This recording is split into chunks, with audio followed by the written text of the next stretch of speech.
Greetings, and today I will be doing the one thing that was missing from my last video, which is actually level my criticism at Elden Ring and maybe a little bit of From Software in general. Let's get into the most important parts immediately. By the way, the background footage is just generic gameplay from Elden Ring, so this is more a listening experience, unless you really want to look at me doing random stuff in the game. First and foremost, the camera. Yeah, we don't really need to argue about this. FromSoft already did it better in Sekiro and in Armored Core 6. So why is the camera a regression in Elden Ring? No idea. But yes, indeed, that is a very cold take. They need to significantly rework the camera's position, its zoom for big bosses, the behavior close to walls, and so on and so forth. That's something that absolutely needs to change. It ruins so many of the boss fights. And let's talk about the second most important part, which is the enemy and boss balancing. And this is where likely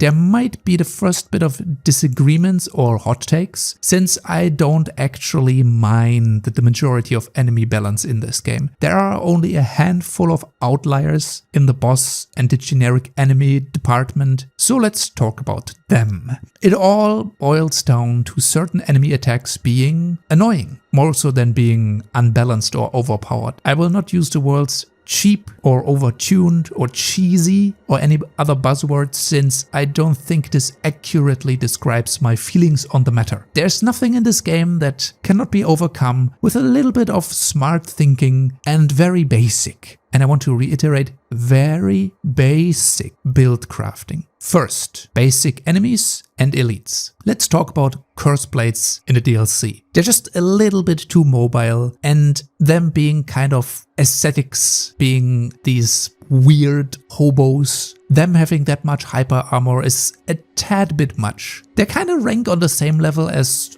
revenants or grafted scions, red wolves maybe, and the horn warriors. So I'm gonna put all of these into one category. Just kind of very spammy, annoying elite enemies. These are just kind of really difficult endgame elite enemies, or just elite enemies in general. While I will argue that it is a tad bit annoying to fight them sometimes, they are not game-breakingly problematic. And also, you can just avoid them or deal with them by changing the strategy or just being a little bit more careful. Also in the open world, these will usually always reward you with flask charges once you kill them. So at least you get some of your healing back once you take some of these guys down. Then we have the stone golems in the little DLC mini dungeons. They're also kind of on the same level. They're annoying to fight, especially two at once, due to them not really being vulnerable unless you hit their weak spot. But they're also really slow and easy to ignore and kind of run away from. The man-flies like to spam their grab attack sometimes, which is kind of irritating, but that's about all of the complaints I have for these types of enemies. Then we have the furnace golems though, and these are actually just miserable to fight. Or rather, they just offer very little in terms of interesting interactions as an encounter. Just please, From Software, don't repeat an enemy like the furnace golems again. They are genuinely unfun. There is no real way to interact with them other than throwing pots at them or staggering them in order for a critical. That's really just boring. And out of all the enemies in the game, the furnace golems are absolutely the most disappointing to encounter. 100%. No questions asked. Then we have all the flying enemies in this game. There are a tad bit irritating, but that is also kind of the case for all the flying enemies in the game usually, so there's nothing really special about this. Then we have the worm faces. The worm faces are all just elevated to annoying status by the fact that they do Deathblight. If they didn't do Deathblight, they would be of no note. Now, on to the bosses. Yep, that's everything I had to say about enemies. Let's start with the Divine Beast Dancing Lion. The only complaint here is that he is just really messy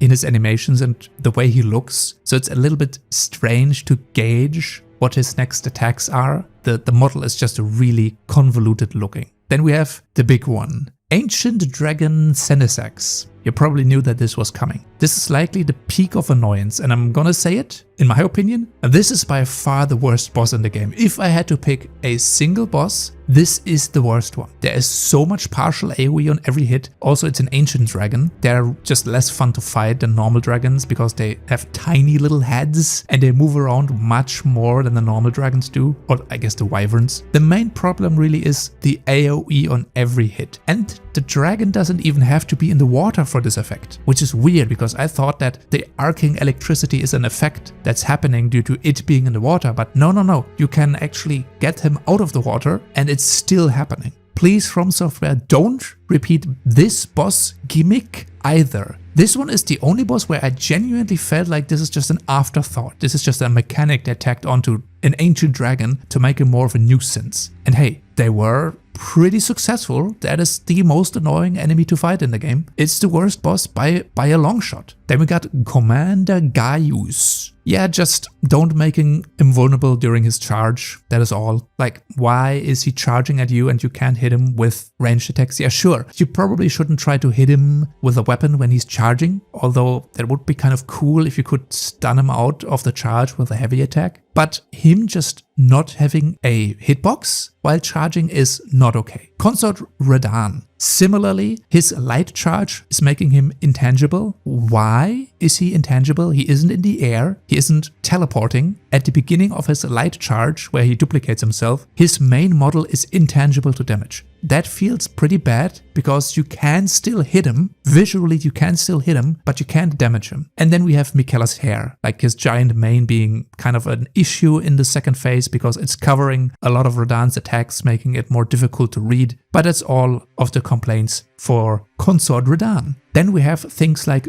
Godfroy the Grafted. That is just a lame boss fight recycle. Even if a lore explanation exists, it still feels stupid and just kind of unintentionally funny that he's just in a random jail. Main boss fights maybe should not be recycled like that. The same kind of goes for Estelle, Stars of Darkness. Yes, there's a lore reason. It's the final evolution of their species, but it would have just been better to not copy him into a different location that seemingly doesn't have anything to do with the stars. And maybe just don't call him Estelle again. I don't know, is Estelle the name of the species? Like the final evolution or just the species? Because it looks like it was a name for a unique boss. And then another creature just has the same name but a different title. Maybe just don't repeat enemies like this. Estelle was a cool fight. It was kind of just the crescendo moment of the Rani quest.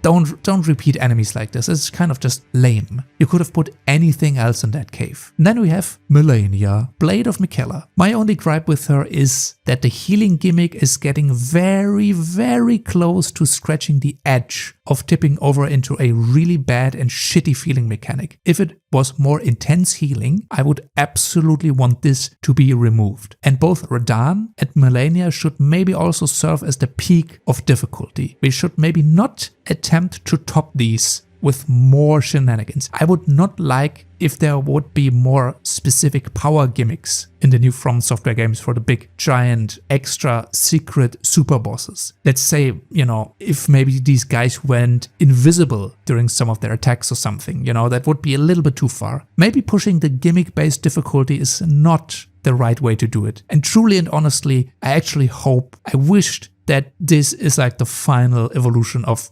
difficulty. And I honestly kind of, deep down there, I wish Melania didn't have that gimmick heal on hit effect. As it stands, it is acceptable and manageable, but it doesn't feel too great. Well, and that's it for the most generic and obvious complaints. Now I want to go into unsorted details on other aspects of the game that could be improved or were a bit disappointing, I guess. All of these are completely unsorted, kind of a stream of consciousness, ideas and topics. So let's get into it. Unrestricted respects. Infinite respects.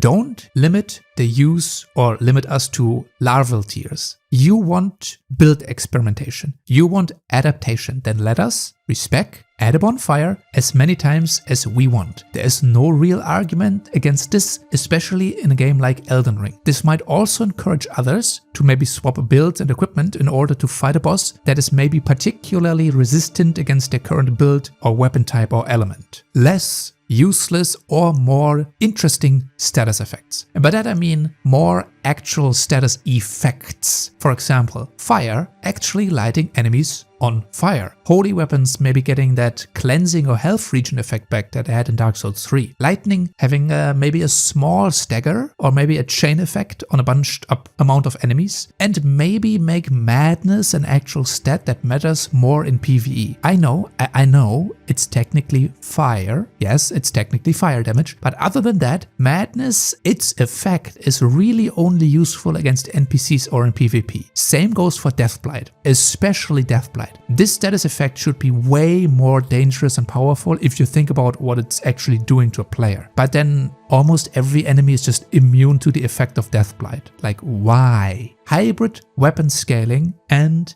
defense scaling. Now, Elden Ring does a better job compared to Dark Souls 3, where multiple damage types on a weapon meant you had to go through multiple defenses at once. It's still the same in Elden Ring, but this might be salvageable if we were to get more pure elemental weapons, which are really rare even in Elden Ring. Why is From Software so averse to the idea of just giving us pure magic scaling spears that has just a magic blade, or a pure faith axe, and so on and so forth? Hey, maybe just make a weapon that's just made out of blood or something. Who cares? I mean, that could give us some more weapon variety and opportunities to build into specific stat alignments more aggressively. As it stands, you still have that double defense scaling for weapons with both a physical and elemental effect, which can in certain cases really significantly reduce your potential damage output if a boss is very particularly resistant to an elemental effect. For example, Holy on all the endgame bosses, for example. Now, if you didn't have to go through 2 defenses at once, maybe that could help out a little bit at least. A thing that maybe From Software should take into account for their next game. Then we have more secrets. Add more secrets and add them in different places. I still think we have more interesting space for hidden spots in the game. I know that at least in the DLC there is more stuff behind waterfalls, but I swear I had so many moments where I ran behind a corner, I checked behind a waterfall in the base game or some other spot, and I just expected there to be something because it felt like there should have been something, but there was just nothing. Add more hidden doors, add illusionary walls,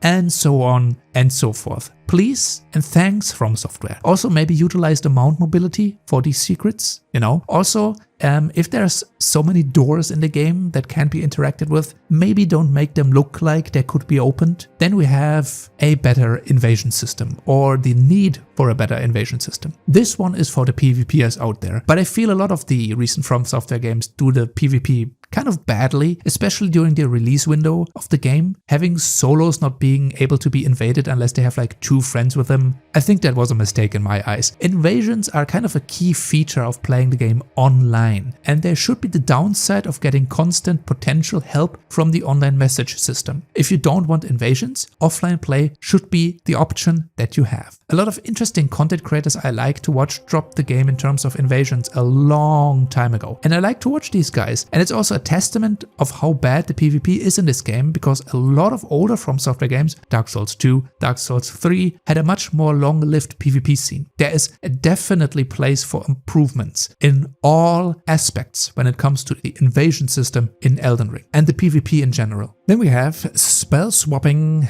and spell combos. In general, a better casting system. This one goes into all aspects of magic, spell casting, and kind of honestly the very clunky implementations of the system into this game. There should firstly be more interesting ways to recover mana for once through some sort of mechanic. Then there's also the double, the triple, the quadruple stat investment into the magic profession. For example, mana, mind, health, vigor, magic, dexterity stats. All of these are a little bit too punishing to make just a ranged magic or faith build. There are too many kind of negative damage trade-offs for minimal buffs just for making a magic or faith build. And it doesn't need to have that high of a level investment, in my opinion. The caster builds are powerful, but they require a lot of setup to come online. They usually require an investment in a lot more stats than a generic build. I get that this is supposed to be a trade-off, but just look at this. You need to invest into mana and intelligence or the faith stat,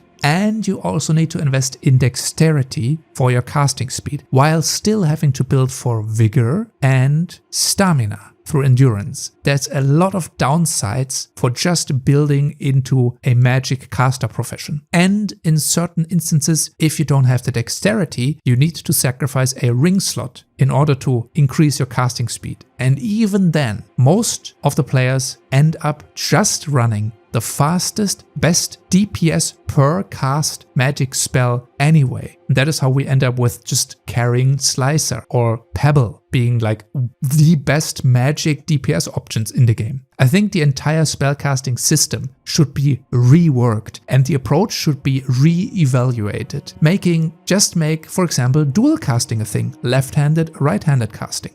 Like dual wield casting. Casting different spells with different hands. Comboing spells, switching spells, left and right-handed. It is a big issue in high-stakes boss encounters. Some spells become utterly useless since their casting time and their damage output is way too long, or their hitbox cannot properly be aligned to hit the boss reliably. Also make hyper armor casting a thing again. Maybe as a trade-off, it costs 100% more mana to cast the spell with hyper armor. Let us cast with different spells in each hand, or just rethink how spells are kind of attached to the inventory system. Maybe have them in an actual menu and then attached to the left-handed and the right-handed casting tool. So you can have maybe 4 different spells in each hand that you can combo together at any time. That would make it so it's an actual spell casting build, around the idea of being a spellcaster. It would evolve the spellcasting system, as it really hasn't come far since the days of old. If we're really honest about it, we just have more spells, but the way we are casting them is still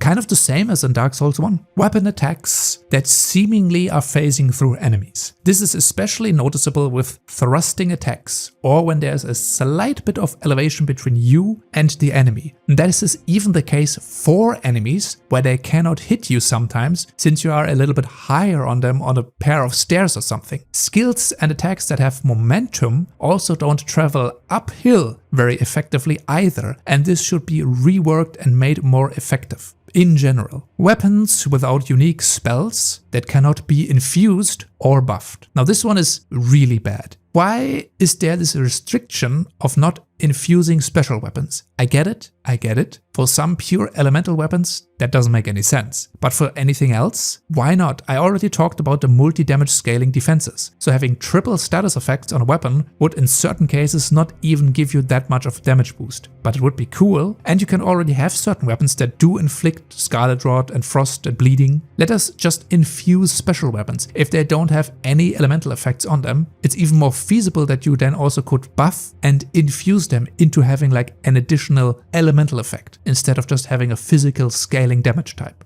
And then we have another issue, which is copy-paste weapons with different skills. Just make the skills infusible at that point. Why make a weapon copy? Why do we have 2 versions of the Troll's Knight Greatsword? One just has a different spell on him. Why make it a somber weapon too? Why make 2 identical somber weapons just with a different special spell on them to begin with? Why are these 2 spells not just infusible on all Ultra Greatswords? These weapons just almost feel like they're supposed to be filler loot, and that is a bit lazy. At least separate the skills from the weapons, so we can just put it somewhere else on a different weapon at that point. That would make it more usable. And then we have boss weapons that are either disappointing or don't have an actual boss skill on them, or it's a really neutered effect, or it's something that does nothing to do with the actual boss. Why is a stealth weapon a baby rattle? Why is his wing just in a chest somewhere? The Mariah's Executioner's Blade does not have the unique ranged attacks. Why? Why not have a greatsword with some unique normal attacks? Sure, you have to balance it, but you could balance it against other greatswords, let's be honest here. And I think some of the boss rewards need to be tweaked as well a little bit. So many of the boss weapons fall just a little bit short, and then on the other hand you get the absolute best shit you could ever imagine in the game. It's just a little bit unbalanced. Why is the weapon from Godric this little one-handed dragon that doesn't really do that much? Why isn't it at least something you can dual wield? I know he has one dragon on his one hand, but why do we get a shitty little copy of it? That just feels like it wasn't really thought out too well. Yeah, some of the boss rewards should be more impactful. Or maybe at least they should have the actual signature boss move on them as a skill. And maybe it shouldn't be a neutered version of it. And then we have to talk about different weapon types. Make the whips better in this game, please. Take a look at the axes and the hammers and take a look at dual wielding all of these weapon types and help out the flails. All of these weapons feel a tiny bit lame, especially their dual wielding movesets. Flails were a new addition, so I get that these were kind of going to be hit or miss. They were a bit of a miss, but sadly I hope that doesn't mean they're going to abandon them. They should be improved for the next installment. And then we have axes and hammers. Axes and hammers, they always felt a little bit generic. I want to play, like a dual wielding, axe wielding barbarian berserker, but it just doesn't feel good. These weapon types need some heavy reworks in terms of more diverse movesets or just more interesting skills. Just make them more interesting to wield. They just kind of feel so samey. And then we have low drop chances on enemies. I don't really like farming for 2% drop chances in a game that isn't really an MMO or some grindy live service game. It's not really a thing I want to do, and it's also kind of slowing down my progression and fun. Drop chances in From Software games should not be this ridiculously low, especially for someone like me who just, as soon as I realize an enemy is dropping the armor set and is dropping a weapon, I immediately want to have it. And then I sit there farming it, and it's not really all that fun. And then we have weapons as well that are only farmable, and they also have low drop chances, like the fire curved sword. That is kind of lame. I get it. It's a unique thing. If you drop one of these weapons, it's a cool discovery, but I don't like the implementation of this. It should be a little bit more attainable in a game that doesn't feel like it's built around farming loot. Useless torches. Why are there no cool skills or interactions or any other features for torches? I get it, they're supposed to be a light source, but we have so many of them and they all feel like just an afterthought. Only some of them even have unique skills on them, even though a lot of them have like different elemental effects on them. Torches don't just have to be a light source. They could be interesting offhand weapons, for example. Also shield spells and unique shield skills. I think the whole shield meta could be expanded upon. Make dueling shields an actual thing, not a novelty locked to the DLC, and add more dueling shields, please. Offensive use of shields should be a major addition and feature going forward, and also bring back the giant door shields.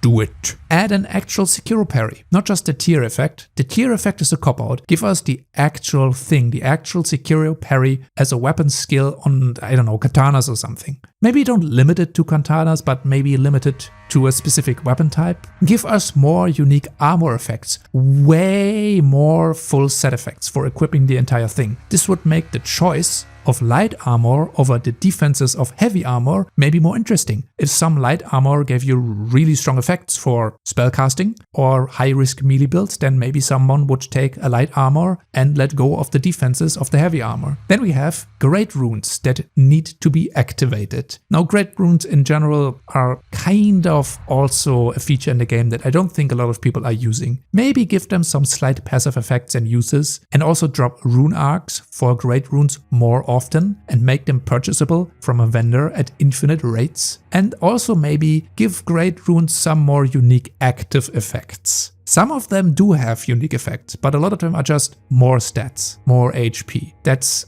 a little bit lame. Also, give us regular access to rune arcs without PvP. Thank you. Then we have visual upgrades to the mount, or rather give me additional upgrades to the mount in general. Upgrades like maybe a triple jump or a specific type of sprint, maybe a sprint that leaves a fire trail behind me that can ignite enemies, or just have more uses for the mounts in general, offensive and defensively speaking. Also, the mount should save you from specific instances of fall damage with the double jump. Not all fall damage obviously, but maybe in certain scenarios. Obviously we don't want to encourage map breakout and skips, but I always feel a bit weird when I double jump and then that obviously reduces my momentum and I still die to falling damage. Please also display swords and equipment, shields and ranged weapons on my back if I have them equipped in my second or third slot. This is just kind of a fashion request, but make me actually visually carry the gear that I have. It would just kind of look cool, you know? Then make legendary weapons actually legendary. At least some of the legendaries are just lame. Actually, some of them are really, really lame. Why isn't Radagon's Golden Sword an actual counterpart to the Moonlight Greatsword, for example? Why is the Devouring Scepter just not better in any way, shape or form?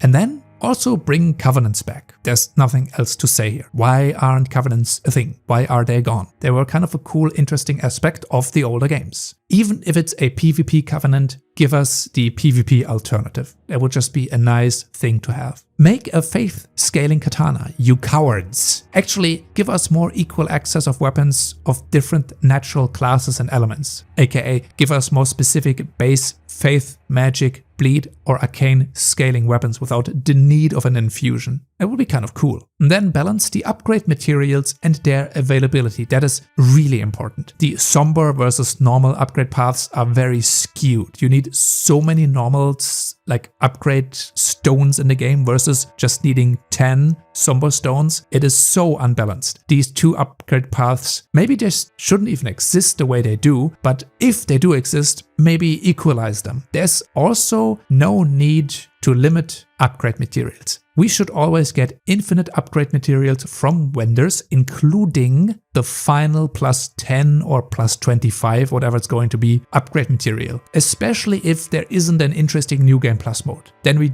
don't need to limit upgrade materials. Same with the respecs. Add an alternative to finite inventory slots and ammunition amount for arrows. Maybe rethink how to realize ranged only builds that are not just magic or faith based. Perhaps, that's an idea, arrows also cost you mana or something. Or it's easier to regain ammunition from generic enemies. Or you can pull the arrows back out from an enemy that you killed with the arrows. Maybe don't make an instant kill status effect again. Make torches and light matter more. Make nights way darker. Have different enemies spawn or have different enemies get stronger or weaker during specific times of day. Make quests and quest requirements less convoluted, aka Celovis's quest, for example. Also, don't lock important items behind these quests if they are super convoluted. Give opportunities to earn multiple quest items in one playthrough. Rotten Insignia and the Millicent prosthesis, for example. Don't reset the time of day when dying. Like, why? Why does it always reset to daytime when I die? That's kind of just annoying. Please let go of the 60 FPS lock. Armored Core 6 can run at 120 FPS and so can future From Software games. It doesn't need to be limited to 60 FPS. Also, turning the camera in Elden Ring still feels kind of weird and sluggish, almost like there's some inherent motion blur to the camera movement, even though motion blur is turned off in the options menu. I've never really found out what causes this weird feeling. It might be because of the low FPS, because if you go from like a 180 FPS game to 60, it's gonna feel weird and laggy turning the camera around. So in short, unlock the FPS. Base, not just the mod, base level unlocked FPS. Make the Falling Talisman more impactful. It just feels kind of weird having this cat talisman in the game and then it really doesn't do all that much for you. In general, rethink some of the balancing of the talisman effects. Some of these are very unequally balanced against each other for the stats that they're giving. Give us more effective FP recovery options.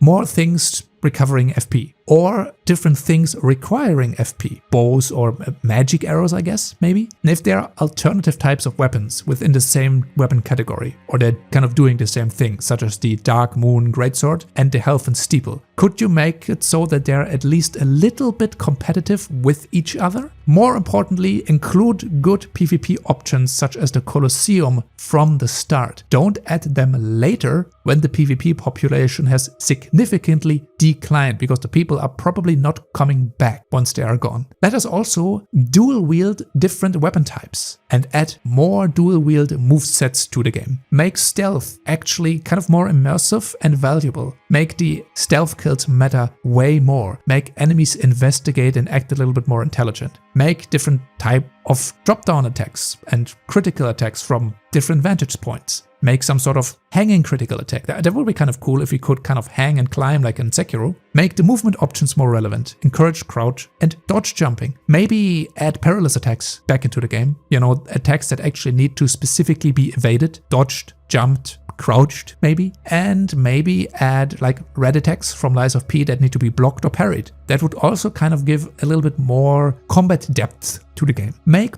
the body transformations a little bit less disgusting looking and make them a little bit more impactful. Also give us more transformations like that. They are interesting, but they always look ugly as hell, and at the end of the day, most of them are not very useful. Then absolutely give more love to the martial arts type, more hand-to-hand combat. We need more. 2 is not enough. Also, don't lock the cool things to the DLC. Like, the DLC had so many interesting items or experimental items that were added to the game. Please add these to the base game. I get it, the DLC is always a place where new things or experimental things are added, but then these should also transition to the next game. That means in the next game there needs to be more light greatswords. There needs to be hand-to-hand combat arts, or the fist weapons need to have actually more interesting movesets. I don't really care how it's being done, but we need a little bit more weapon type variety. Then add an actual good New Game Plus mode. This is one of my biggest gripes. There is so much missed potential with New Game Plus in this game, it's insane. There is no new loot, there are no real changes to the enemies. Some of the loot in New Game Plus, or rather the placement or the place where the loot was, have become totally irrelevant. The Wizard's Towers, for example,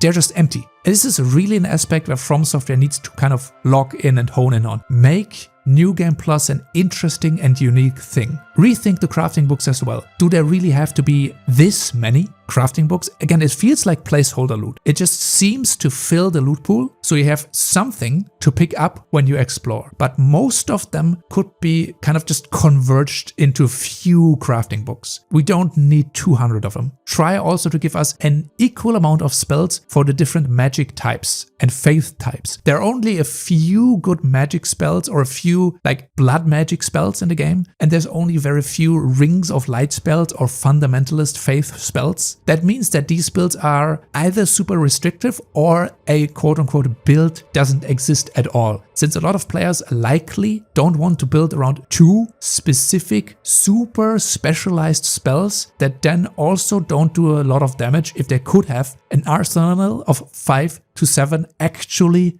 good spells instead. Also, let's be honest here, Briars of Sin magic sucks really badly in this game. That is one of the aspects that if they want to do like blood magic, you need to go back to the drawing board with that one. Make weather more impactful. Add enemies that only come at you from the fog or only spawn during rainstorms. Add rainstorms or other significant weather events that impact visibility or just enemy behavior, or maybe it has an effect on elements. You know, when there's a rainstorm going, you have like insane range on the arcs of light during like lightning attacks, maybe. Also, don't kill almost all of the NPCs at the end of their story. I get it. It's supposed to be Dark Souls-esque, and it's a From Software game, so the world is always kind of grimdark, but every or almost every NPC kind of keeling over and dying at the end of the quest is always kind of weird. I get there's like an excuse there to get their gear, but maybe that could be rewarded in any other way. Also, NPCs just vanishing from the story, like Raya, for example. Like, her story was so short and it just feels inconsequential, and she's just gone somewhere. Also, just make the quests more involved and interesting. We are still kind of at the Dark Souls 3 level in terms of NPC quests. Actually, we are way more at the Dark Souls 1 level of quests. Like, so much feels just kind of like an afterthought and unfinished. Patch's quest feels weirdly unfinished. The Knighthood quest is just actually unfinished. Tannis' quest just ends with no real conclusion. Why did you get that item from Patches if you can't really do anything with it? Then also please rethink bosses being invulnerable during their animations. We already talked about Gaius's charge and Radahn's light charge, but just in general, don't make enemies intangible during attacks if they are still reachable on the ground. Obviously, if an enemy is somewhere in the air, I can't reach it. But if an enemy is on the ground doing an animation, it's okay to give them damage resistance during a big explosion attack, so you're not one-shotting them during the animation, that's okay. But if an enemy is going straight up invulnerable, that's a little bit weird, especially if their hitbox is still available. Then just give us more combo potential. Give us more feints on animations, give us more quick backstabs or backstabbing animations like stepping back. Just depending on the weapon type. I really love how light greatswords play in this game. And I was so interested in the idea of adding these types of combo move sets to maybe daggers and straight swords and curved swords, greatswords, anything like this would be cool. You know, animations just kind of seemingly comboing into each other. Maybe don't do that for every weapon, you know. Some of the weapons need to be balanced by them being just slow, but especially the smaller weapons, they should just combo way more into each other with their movesets. Also just expand the animation rigs for the character, like the animation rig for the character in general. Have them be able to do more at different animations. Don't clone mainline bosses. On the one hand, yeah, seeing 2 heroes of Zamor or seeing multiple tree spirits, okay, like who cares about that? But 2 Estelles, nah.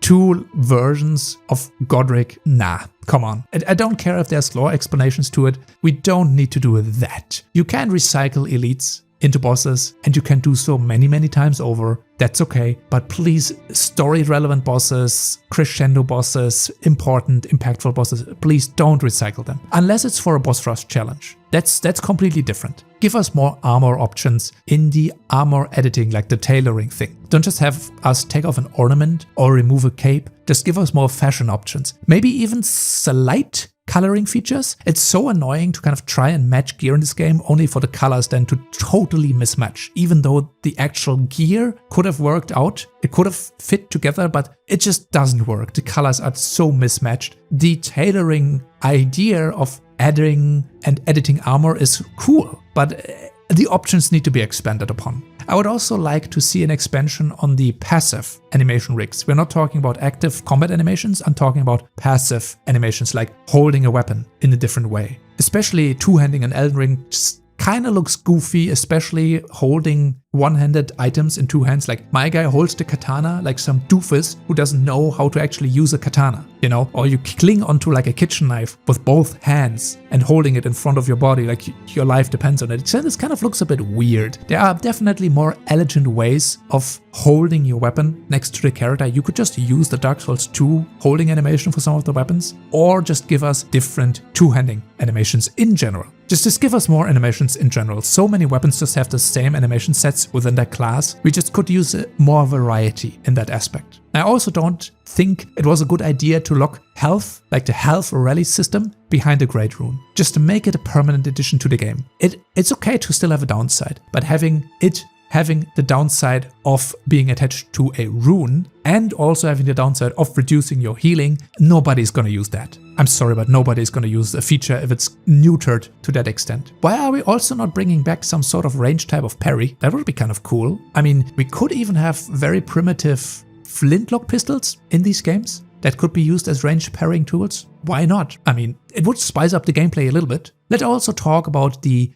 unsatisfying endings of the DLC. That is one aspect I really want to hone in on. Why not give us the option to just follow Miquella? Why not just replace Radahn as the consort? You know, we beat Radahn and then we offer ourselves up as the real consort because we've proven ourselves, you know. We even see a scene of Miquella being summoned somewhere in the trailer, and then we get this lame cutscene as an ending excuse instead. That was so disappointing. Give us the false god ending where we do Griffith's bidding and make the perfect gentle war. Why not? Why not give us a full-on evil ending? We have the Dung Eater ending. Why is there no Miquella ending? Basically, don't skimp out on special endings in a DLC, especially if characters are involved that can affect the ending. because they have an influence in the world if we could side with them. We don't, like in general, playing the DLC made me feel like some murder hobo. Like we kill almost everyone. You can only get 2 NPCs on your side. The rest you just have to massacre. I get that you can't save everyone. That might be the lesson to learn here. But for guys like Moore, for example, like what was even his point in the story? You can only tell him to give up and then he dies. Or you actually encourage him and then you end up killing him. Great. Moore feels like a complete waste of an NPC. Additionally, built onto mounted combat, expanded. I hope this is not just abandoned in the upcoming games, like the mounting idea. It was a great idea. Horseback combat just needs to be a little bit more refined. That's all it needs to be. Rethink how the scatter tree system works as well. It is obviously a new idea, but they're far too limited. And they're also strangely, weirdly placed and available in the DLC. Earning them from bosses could just be a very basic idea, and or maybe giving us a little bit more than we actually need, kind of like the golden seeds. You have more golden seeds available than you need. And you could have more Skadoo tree fragments available than you need. So just so we could get to max Skadoo tree level without so thoroughly exploring. This is especially a feature for those who don't want to feel pressured into exploration every time they want to gain power in the DLC. We could also use a few more interesting boss fight mechanics. I actually like the idea of the Lamenter fight, even though it's kind of inconsequential, but I feel like a good gimmick fight can always lighten the mood in these games. And this might make some of the dungeons more interesting too. Environmental bosses, such as the Wyvern, could be a thing as well, like Dark Souls 3. That was an interesting idea, where the area or the progression towards an object or the boss is the actual challenge of the fight. That's something they could add to dungeons. It's a cool idea. That the Wyvern itself isn't a good boss, but the idea of that fight, that's a cool idea. And then, most importantly, give us more cooperative options and absolutely rethink how co-op worked. You know how the seamless mod, how important and how popular that was. The seamless mod has to be how From Software proceeds in the next game. It has to be the way to go forward with co-op. It cannot be another restrictive co-op mode. That cannot be it in the next game. And in addition, give us more options for dedicated support builds or just buffing allies, specifically buffs for allies. There are only a handful of items and spells or other things in the game just revolve around specifically healing or buffing allies in a fight. That could also be expanded upon a little bit, especially with the spirit summoning system. Helping out our spirits? Why not? You know, we should bring back the audio cue for hitting counterattacks as well, like the countering during an enemy where an enemy is like hitting you and you're hitting them. This is specifically only for thrusting weapons, but in Dark Souls 3, counter hits had a significantly different audio cue, specific audio cue for counter hitting. That would kind of give a little bit more feedback to, oh, I actually hit a counter attack there. Okay, cool. The same goes for enhanced critical effects. They should maybe get a different animation or just get them a different altered sound effect. Now let's talk about Spirit Ashes quickly. Spirit Ashes are fine, but do we really need so many of them? Special enemies are fine, and maybe goofy enemies, you know, summoning the snake guys, that's okay. But just summoning a generic mob of just random dudes, like all of the different soldier types, is that really necessary? They kind of also feel like placeholder loot sometimes, or just kind of filler loot. Filling kind of the gaps to artificially inflate the things that you can get and pick up for exploring. The same goes for the crafting books as well. This is kind of types of loot that could be reduced. And then finally, the blasphemous and the sinful opinion. Make a pause menu that actually pauses the game. Thank you From Software. Bye, see you next time.